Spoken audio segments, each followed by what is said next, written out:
स्वागत है आप सभी का आरजे टेक्निकल एजुकेशन में। तो जल्दी से इस चैनल को सब्सक्राइब कर लीजिए और जिन्होंने अभी तक सब्सक्राइब नहीं किया है, हेलो दोस्तों, स्वागत है आप सभी का आरजे टेक्निकल एजुकेशन में। जिन लोगों ने अभी तक इस चैनल को सब्सक्राइब नहीं किया है तो जल्दी से सब्सक्राइब कर लीजिए और अपने सभी दोस्तों के साथ शेयर कर दीजिए। यहाँ पे आपको इलेक्ट्रिशियन थ्योरी का पूरा सिलेबस स्टडी करवाया जाएगा। बैक टू बैक एक एक वीडियो में आपको हर एक टॉपिक वाइज सारे सिलेबस को कवर किया जाएगा। तो चलिए स्टार्ट करते हैं आज की वीडियो। लास्ट क्लास में हमने प्रतिरोध ताप गुणांक के बारे में पढ़ा था कि ये क्या होता है और इसको कैसे निकाला जाता है। टेम्परेचर का रेजिस्टेंस पे क्या इफ़ेक्ट पड़ता है। अलग अलग टेम्परेचर पे हमने प्रतिरोध ताप गुणांक के मान को निकालना सीखा था।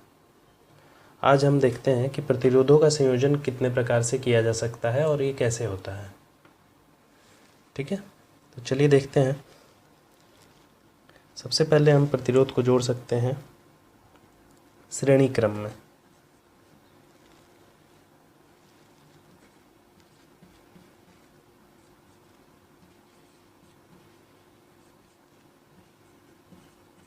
दूसरा एक तरीका होता है जिसको हम समांतर क्रम कहते हैं। तीसरा एक तरीका है जो कि श्रेणी और समांतर दोनों का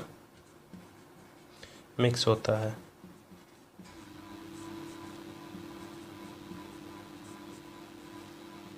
इसके अलावा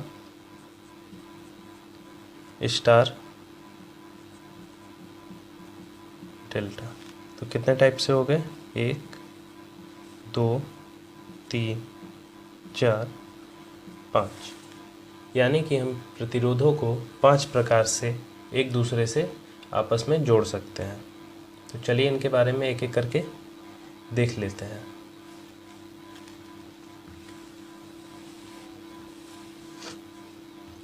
सबसे पहले देखते हैं श्रेणी क्रम।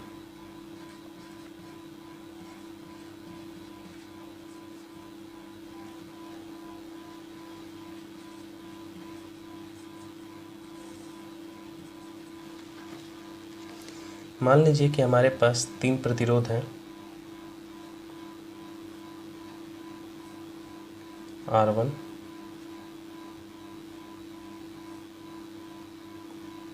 R2 और R3।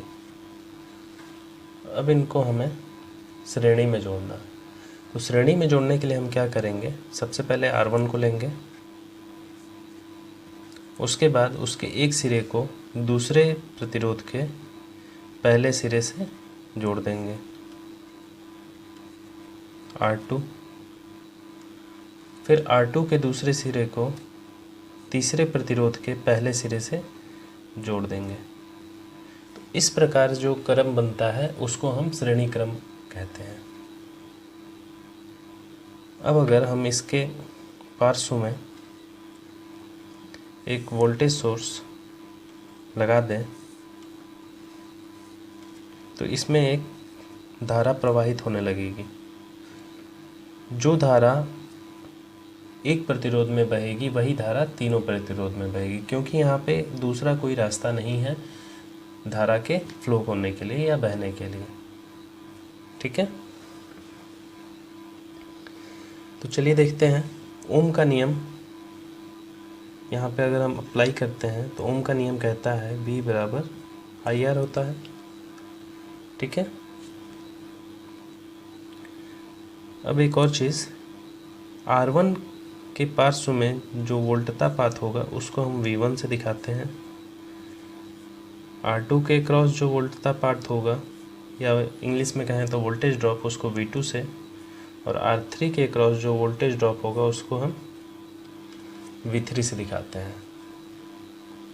ठीक है, तो यहाँ पे टोटल V बराबर होगा V1 plus V2 plus V3। ठीक है, तो V बराबर हम ओम का नियम कहता है कि IR होता है। तो इसको हम यहाँ पे पुट कर देते हैं, रख देते हैं तो आई आर बराबर होगा V1 जो कि R1 के क्रॉस लगा हुआ है और करंट I है, तो यहाँ पे होगा I R1 प्लस V2 जो कि R2 के क्रॉस लगा हुआ है, तो यहाँ पे होगा I R2 और V3 जो कि R3 के क्रॉस है, यहाँ पे होगा I R3। तो यहाँ से I को हम कॉमन ले लेते हैं, तो बचेगा हमारे पास R1 plus R2 plus R3 I से I कैंसिल हो जाएगा, तो R बराबर हमें मिल जाएगा R1 plus R2 plus R3। यहाँ से एक बात समझ में आती है कि अगर प्रतिरोध श्रेणी क्रम में जुड़े हुए हैं तो उनका योग हम डायरेक्ट जितने भी प्रतिरोध होंगे उनको जोड़ करके निकाल सकते हैं। ठीक है, पहला पॉइंट, प्रतिरोध क्या होंगे, एडिटिव होंगे, एक दूसरे से जुड़ते रहेंगे। दूसरा पॉइंट कि धारा समान होगी, करंट पूरे परिपथ में समान होगी, करंट सेम होगी। तीसरा पॉइंट, वोल्टेज देखिए यहाँ पे V1 है, यहाँ पे V2 है, यहाँ पे V3 ड्रॉप हो रहा है, तो अलग अलग प्रतिरोध के पार्श्व में अलग अलग वोल्टेज ड्रॉप होगा, यानी कि वोल्टेज ड्रॉप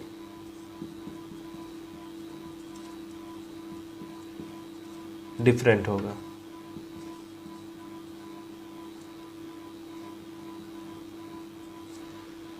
ओके, चौथा, जो पावर होगी वो एडिटिव नेचर की होगी।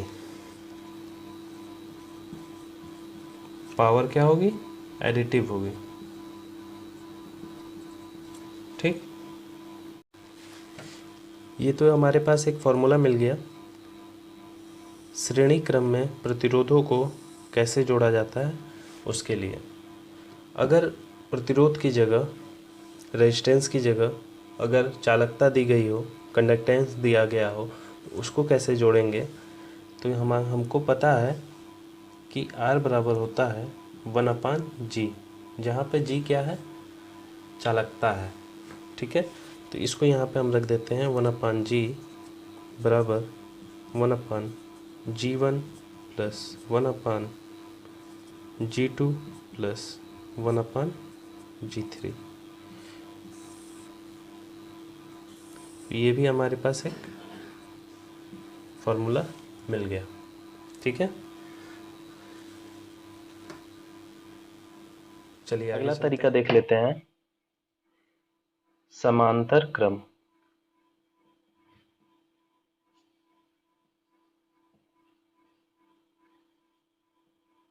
समांतर क्रम में हम प्रतिरोधों को किस प्रकार से जोड़ेंगे। फिर से हम मान लेते हैं कि हमारे पास 3 प्रतिरोध हैं जिनका नाम R1,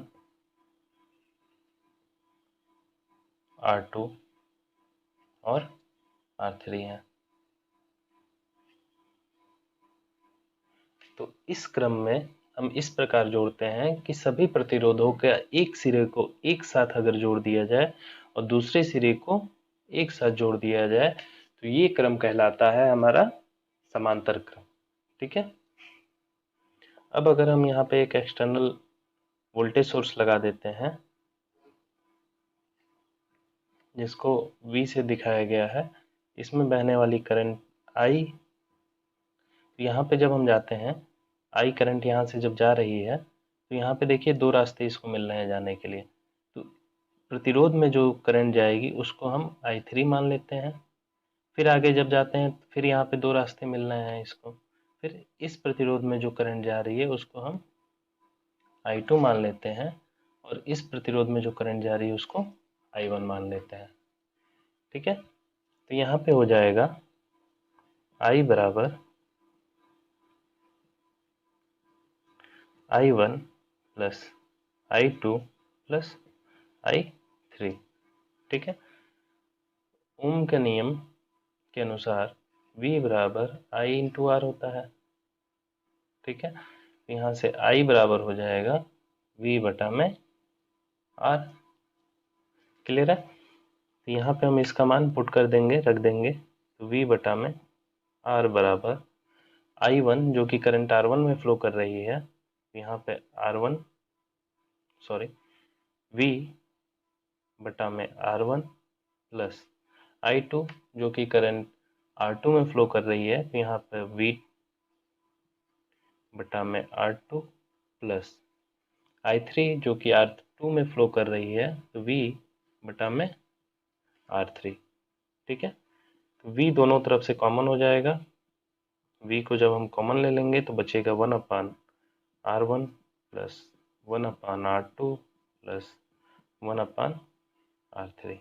ठीक है? V से V कैंसिल हो जाएगा, तो हमको मिल जाएगा 1/R बराबर 1/R1 plus 1/R2 plus 1/R3। तो ये हमारे पास एक फॉर्मूला मिल गया कि अगर प्रतिरोध समांतर क्रम में जुड़े हुए हैं तो उनका योग हम कैसे निकालेंगे कि टोटल प्रतिरोध उस परिपथ का क्या होगा। ठीक है? इसको हम दूसरे तरीके से भी लिख सकते हैं, क्योंकि हम जानते हैं कि 1/R बराबर होता है G। ठीक है? R क्या है? प्रतिरोध है, और G क्या है? चालकता है। तो यहाँ पे G बराबर हो जाएगा G1 plus G2 plus G3। यहाँ पर कुछ बातें पॉइंट निकल करके आते हैं, देख लेते हैं। सबसे पहला पॉइंट ये आता है कि सभी प्रतिरोधों में वोल्टेज का मान समान रहेगा।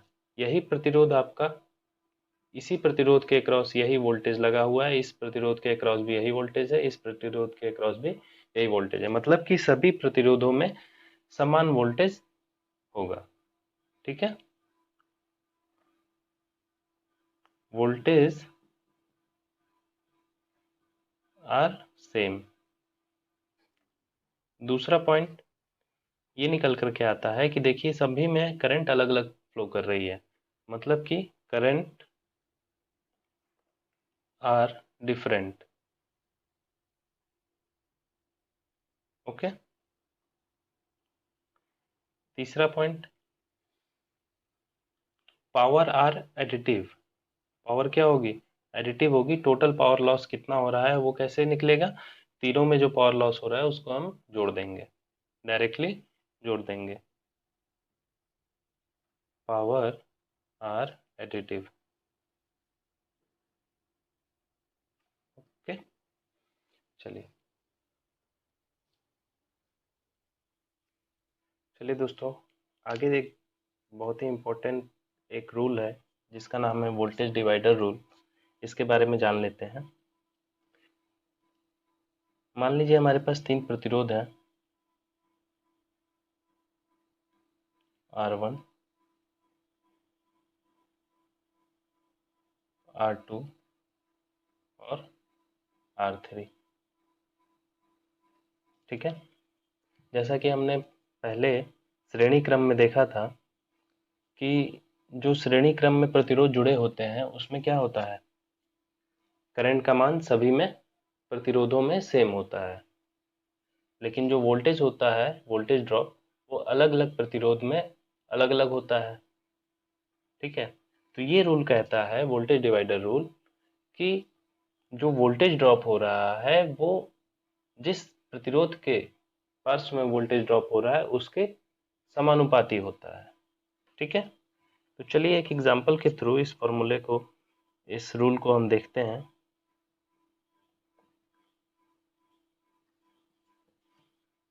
मान लीजिए R1 का मान 2 ले लिया, 2 ओम। R2 का मान 4 ओम और R3 का मान 6 ओम। ठीक है? इसको जब हम सीरीज में जोड़ते हैं, ये हमारा R1 है, ये R2 है और ये R3 है। ठीक? इसका 2 ओम, 4 ओम और 6 ओम। इसके क्रॉस जो वोल्टेज ड्रॉप होगा उसको हम V1 से दिखा रहे हैं, R2 के क्रॉस जो वोल्टेज ड्रॉप होगा उसको V2 से, और R3 के क्रॉस जो वोल्टेज ड्रॉप होगा उसको V3 से। ठीक है, यहाँ पर हम एक एक्सटर्नल बैटरी को जोड़ देते हैं,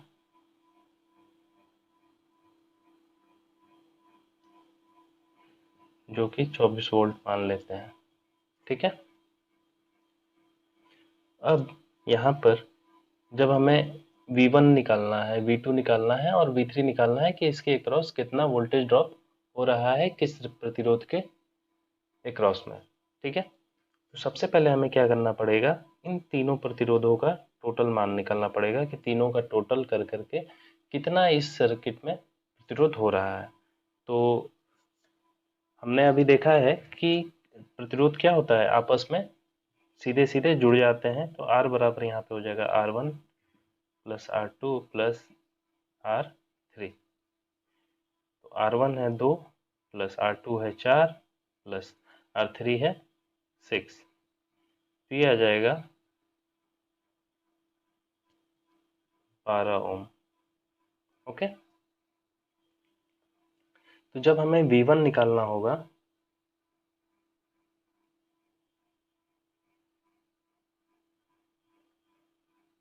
तो V1 बराबर होगा V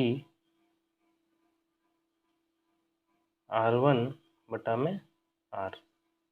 ठीक है, ये वोल्टेज डिवाइडर रूल कहता है कि V1 बराबर V R1 बटा में R। V का मान 24, R1 है यहाँ पर 2 बटा में R का मान हमने निकाला है 12। तो ये आ जाएगा 12 दूनी 24, 2 दूनी 4, 4 वोल्ट। ओके, तो V1 का मान आ गया 4 वोल्ट। ठीक है, ऐसे ही V2 हम जब निकालेंगे तो V R2 बटा में R। तो V की जगह 24, R2 का मान है 4 बटा में R, टोटल R है हमारे पास 12। ये कट जाएगा, 2 आ जाएगा, यहाँ पे 8 वोल्ट। V2 का मान आ गया 8 वोल्ट। इसी तरीके से V3 जब हम निकालेंगे तो V R3 बटा में R 24 इंटू 6 बटा में 12। ये कट जाएगा, ये आ जाएगा 12 वोल्ट। V3 का मान आ गया 12 वोल्ट।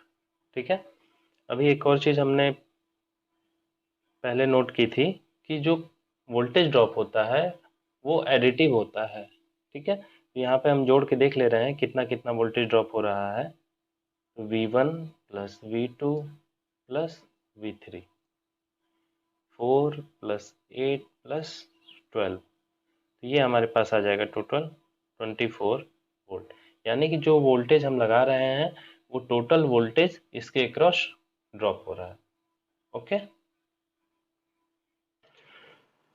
चलिए तो अब देखते हैं कि करंट डिवाइडर रूल क्या होता है, जिसको कि हम संक्षेप में CDR भी कहते हैं। ये रूल करंट डिवाइडर रूल हो चाहे वोल्टेज डिवाइडर रूल हो, ये दोनों बहुत ही हेल्पफुल होते हैं, बहुत ही सहायक होते हैं जब हम किसी भी सर्किट को सॉल्व करते हैं या उनका प्रतिरोध निकालना हो या उस सर्किट में कहीं पर बहने वाली धारा को निकालना हो।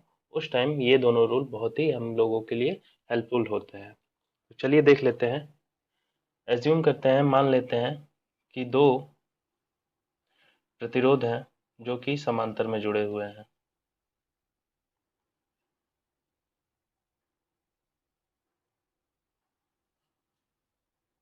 ओके, ये R1 है, ये R2 है। इसके क्रॉस वोल्टेज सोर्स लगा हुआ है V। यहाँ पर बहने वाली करंट टोटल करंट I, इसमें बहने वाली करंट I1, इस ब्रांच में बहने वाली करंट I2। ठीक है, तो हमें वोल्ट करंट डिवाइडर रूल निकालना है, यानी कि डायरेक्ट हम एक ऐसा फार्मूला डिराइव करेंगे जिससे बिना सर्किट को सॉल्व किए हम डायरेक्ट इस ब्रांच में बहने वाली करंट को निकाल सकते हैं या इस ब्रांच में बहने वाली करंट को हम डायरेक्ट फाइंड आउट कर सकते हैं। ठीक है, तो जैसा कि हम जानते हैं कि यहाँ पर जो हमने वोल्टेज अप्लाई किया है वही वोल्टेज इसके अक्रॉस भी लगेगा और वही वोल्टेज इस रेजिस्टेंस के अक्रॉस भी लगेगा। ठीक है, यहाँ पर R1 के अक्रॉस मान लेते हैं कि वोल्टेज V1 है और R2 के अक्रॉस वोल्टेज V2 है। ठीक है, जैसा कि हम जानते हैं कि ये दोनों वोल्टेज किसके बराबर होंगे, जो सप्लाई हमने लगा रखी है टोटल वोल्टेज के। ठीक है, अब एक चीज़ और देख लेते हैं। ओम का नियम के अनुसार V बराबर I इंटू आर था।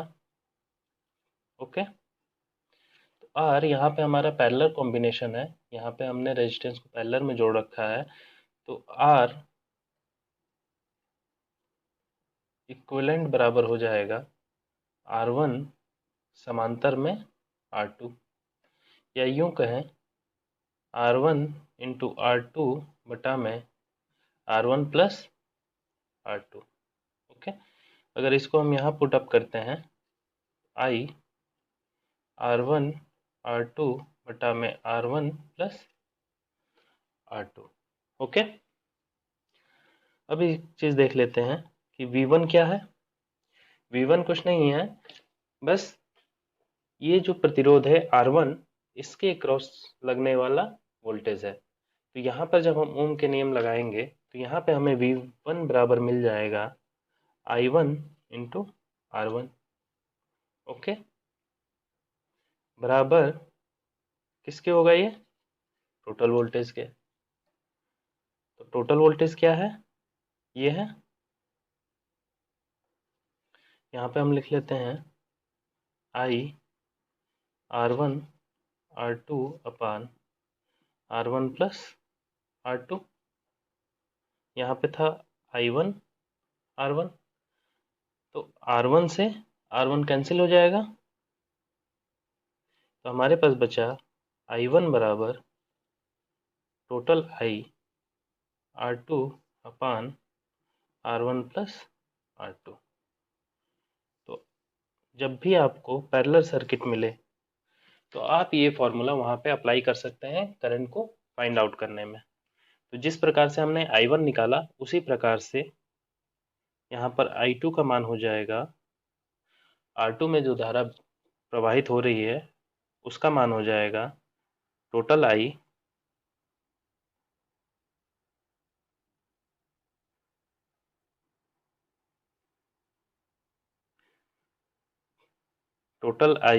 गुणे R1 अपान R1 प्लस R2। अब एक चीज़ यहाँ ध्यान देने योग्य है कि जो करंट डिवाइडर रूल है वो हमेशा किस पे लगेगा, पैरेलल सर्किट पे। ओके, और जो वोल्टेज डिवाइडर रूल है वो किस पे लगेगा, हमेशा सीरीज सर्किट पे।